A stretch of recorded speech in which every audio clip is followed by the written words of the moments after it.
So the other great area to treat with PRP is the neck and decolletage area. A lot of people get sun damage there and they get sunscreen on that area, so we see a lot of aging happening early in that region.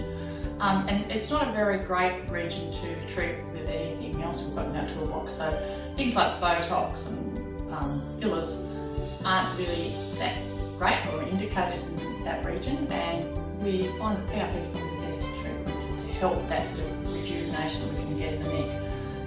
Particularly older ladies in their sort of 40s and 50s start to notice that turkey neck appearance. No one likes it, and they also start to notice that sort of fat distribution underneath the chin, which becomes more apparent as we get older too. So injecting our necks with platelet-rich plasma, similar to the fashion we do with the face when we treat the stopping the clot, you can actually get quite a good tightening appearance of the neck, and people notice their double chin appearance actually looks better.